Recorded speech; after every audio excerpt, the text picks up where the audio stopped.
Tameng transparan, mata. Tazek berseru nyaring. Mata mengangguk, dia segera membuat tameng yang kokoh. Splash, boom. Pukulan robot besar itu menghantam tamengnya, mata terbanting mundur setengah langkah tapi tameng itu tidak pecah. Selena, giliranmu. Pukulan berdentum. Tazek sekali lagi berteriak. Aku mengangguk. Splash. Aku keluar dari belakang mata yang masih dalam posisi membuat tameng. Splash, aku muncul di depan robot itu. Mengangkat tanganku. Berteriak mengirim pukulan sekuat tenaga.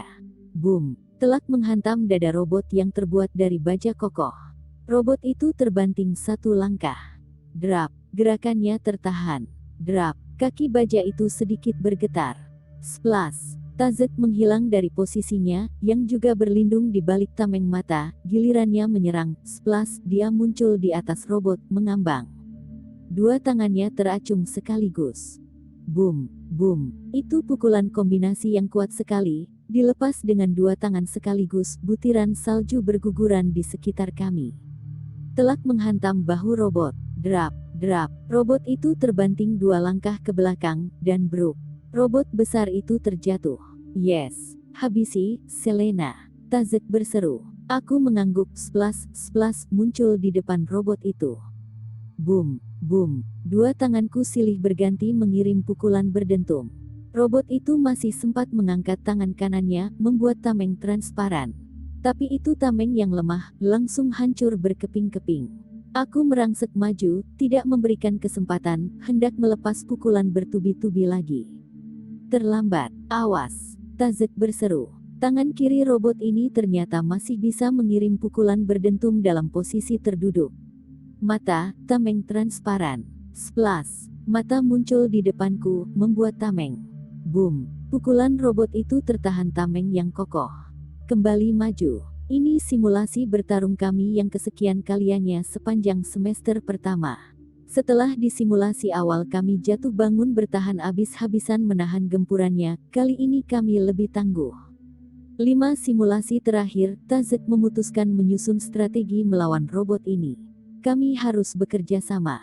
Jika aku dan Tazek maju menyerang, mata akan membuat tameng transparan, dan sebaliknya, jika mata yang menyerang, kami berdua melindunginya. Robot R001 ini tangguh, tapi dia mulai kewalahan melawan kekompakan kami. Saling mengisi, saling melindungi. Bergerak cepat kiri, kanan, atas, bawah. Kemampuan bertarung kami juga maju pesat. Kami lebih lincah, lebih kuat teknik teleportasi, pukulan berdentum dan menghilang kami lebih mantap. Boom, boom. Tazek kembali mengirim pukulan berdentum. Splash. Robot itu menghilang, menghindar. Pukulan itu mengenai udara kosong. Splash muncul di belakang Tazek bersiap menyerang balik. Aku berseru tertahan. Tidak ada yang bisa melindungi Tazek, aku tidak sempat melakukannya. Juga mata, posisinya terlambat. Tangan robot terangkat, siap meninju punggung Tazek dari belakang. Mata lebih dulu berteriak. Sprout, udara dingin menyambar di sekeliling. Butiran salju turun. Dua tangan robot seketika terbungkus balok es, membuat gerakannya terhenti. Bagus sekali. Aku menggeram. Splash. Bergerak maju, Splash muncul di antara robot dan Tazek. Mengangkat tanganku, berteriak kencang, boom. Menghantam dagu robot itu sekuat tenaga. Bruk, seperti petinju yang terkena pukulan hook telak, robot besar itu terjungkal, kemudian terkapar di atas lantai. K.O. Aku tersengal. Juga Tazek dan mata di belakangku.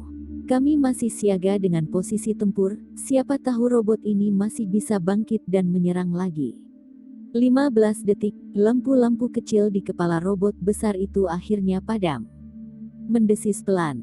Robot itu telah kalah. Terdengar suara tepuk tangan pelan dari drone yang mengawasi simulasi, itu suara rekaman tepuk tangan, bukan tepuk tangan sungguhan.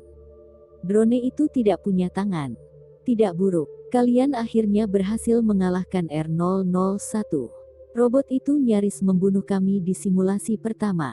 Lampu drone perak itu berkedip-kedip pelan. Sebagai informasi, aku juga tidak setuju kalian mengikuti simulasi ini, Selena. Tapi Ox sepertinya memiliki rencana dan keyakinan tersendiri. Aku mengacungkan tinju ke arah drone itu. Selamat Selena, mata, Tazek. Kalian telah menyelesaikan simulasi level pertama. Apakah kami lulus ujian semester? Tazek bertanya, menyeka peluh. Ujian semester apa? Lampu drone berkedip-kedip. Iya. Bagaimana dengan nilai kami? Apakah kami akan mendapatkan nilai seperti mahasiswa lain di mata kuliah teknik bertarung? Mata ikut bertanya. Nilai. Kalian bergurau. Dengan dikirim ke ruang simulasi ini, kalian otomatis mendapatkan nilai A untuk mata kuliah itu hingga semester 8, bahkan sejak simulasi pertama kalian telah mendapatkannya. Aku, Mata dan Tazek saling pandang. Tapi itu tetap ada syaratnya. Kami mendongak menatap drone perak itu. Pastikan kalian selalu keluar selamat dari gedung ini. Apa maksudmu? R001 adalah robot pertama, Selena, robot dengan level kecerdasan dan kekuatan paling rendah. Berikutnya kalian akan menghadapi robot-robot yang lebih canggih.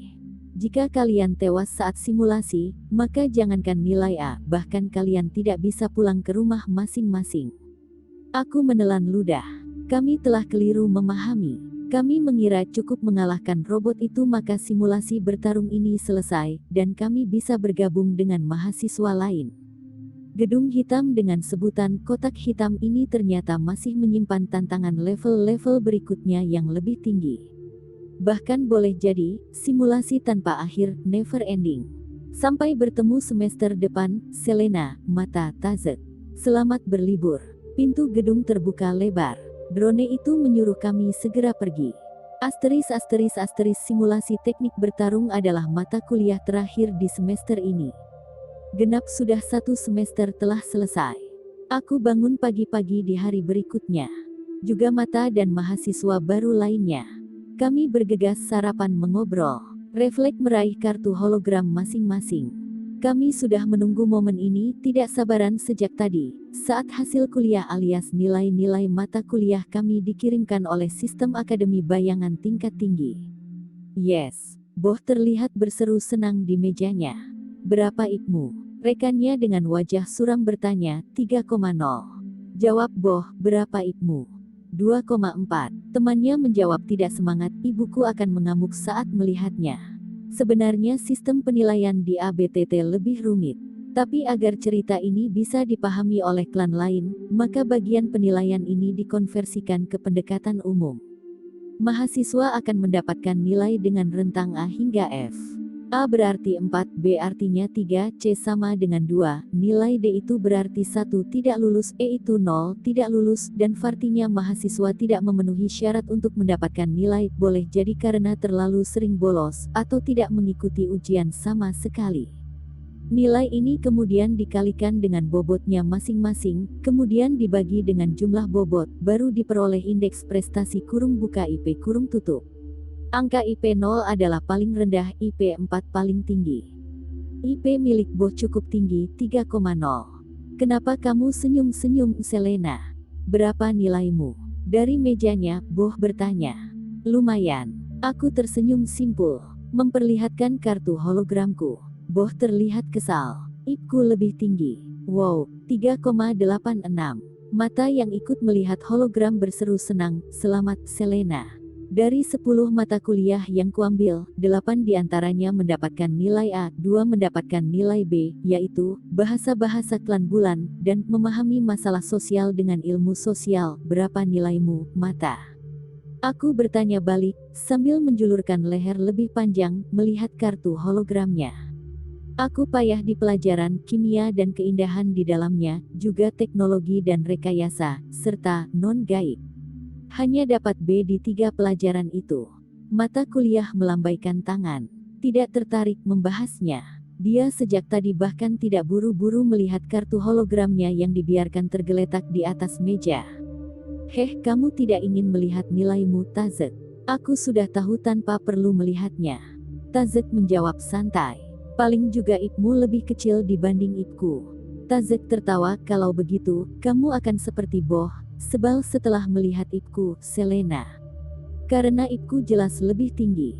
Nomor 1 dari seluruh angkatan 78. Dasar sok, aku melotot. Mata menyambar kartu hologram milik Tazek. Hei, tidak sopan. Gerakan mata lebih cepat, dia membuka hasil kuliah milik Tazek dari kartu. Mata. Itu kartu hologramku. Wow, mata berseru tertahan, dia berhasil membukanya lebih dulu. Aku menelan ludah. 4.0. Itu nilai IP milik Tazek. Bagaimana kamu bisa mendapat nilai sempurna? Aku menatap layar hologram tidak percaya, maksudku, saat ujian akhir pelajaran kimia, kamu tidak bisa menghancurkan lempeng itu. Hanya berhasil separuh. Lihat kamu jadi sebalkan. Apa ku bilang? Tazek menjawab santai. Aku meremas rambut keritingku. Kamu pasti menggunakan trik curang, mengambil hati Prof. Cem hingga dia memberimu nilai A. Atau karena Prof. Cem salah satu fans boy band. Atau, aku menatap Tazek menyelidik. Aku memang sebal saat tahu nilai Tazek lebih tinggi dibanding milikku. Tazek tertawa. Memangnya ada yang bisa mengambil hati Prof. Cem dengan cara curang. Aku terdiam. Itu benar juga Prof. Cem sangat disiplin dan ketat. Dia tidak akan pernah memberikan nilai karena pilih kasih. Bersedia mengerjakan tugas tambahan demi menebus kegagalan saat ujian. Dia berkutat di laboratorium untuk menyelesaikan tugas tambahan dari Prof. Cem. Dan hasilnya bagus, dia mendapatkan nilai A. Mata berbaik hati menjelaskan. Memangnya kita bisa meminta tugas tambahan? Tentu saja bisa. Tapi kapan Tazek melakukan tugasnya? Kenapa aku tidak tahu? Itu karena Tazek mengerjakan tugas tambahan tersebut saat kamu mengikuti pelajaran malam dan misterinya. Dia harus bekerja sepanjang malam menyelesaikan reaksi kimia yang diminta Prof. Cem. Aku terdiam. Kamu tidak akan mengucapkan selamat kepadaku, Selena. Tazek tersenyum menyebalkan. Aku menggaruk rambut keritingku. Selamat. Kalimatku sedikit kaku. Selamat apa, Selena? Arf, selamat kamu mendapatkan nilai paling tinggi di angkatan 78. Tazek sengaja mengubah posisi duduknya, bergaya menyebalkan sekali lagi. Tapi semester depan, aku akan mengalahkanmu anak boyband. Nilaiku akan lebih tinggi. Tazek tertawa. Juga mata. Asteris setelah sarapan, ratusan mahasiswa ABTT bergerak meninggalkan kompleks kampus.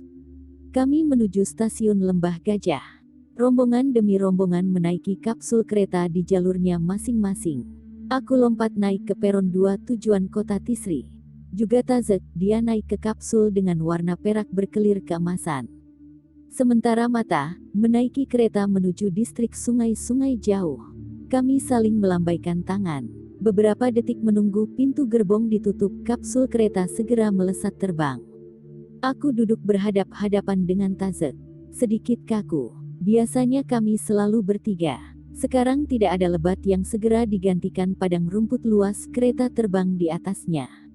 Tidak seru. Bosan. Kamu akan berlibur kemana, Tazek? Aku mencoba mengobrol. Tidak kemana-mana. Kota Tisri. Oh.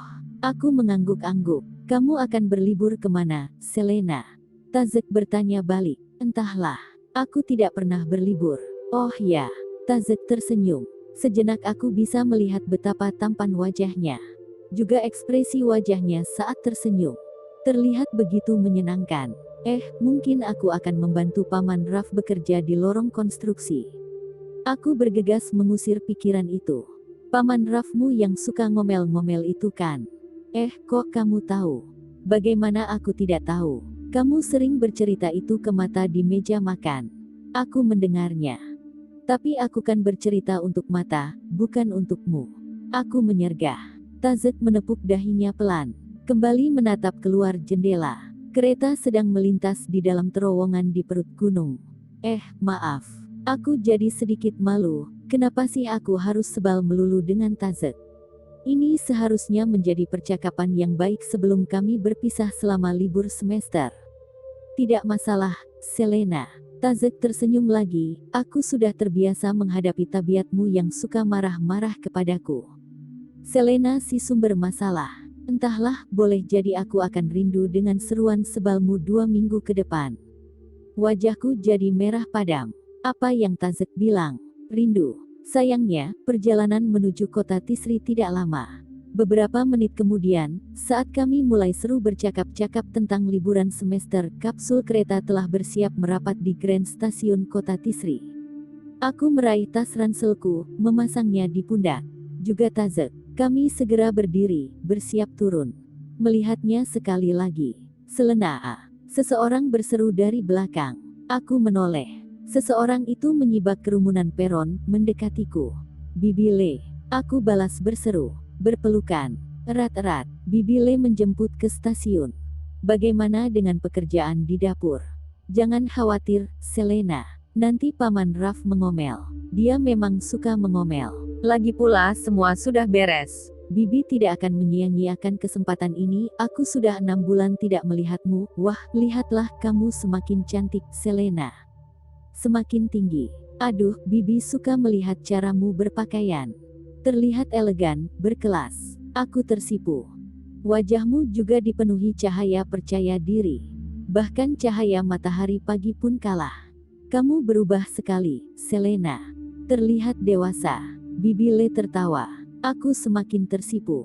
Ayo, kita pulang sekarang. Aku telah menyiapkan masakan kesukaanmu di rumah.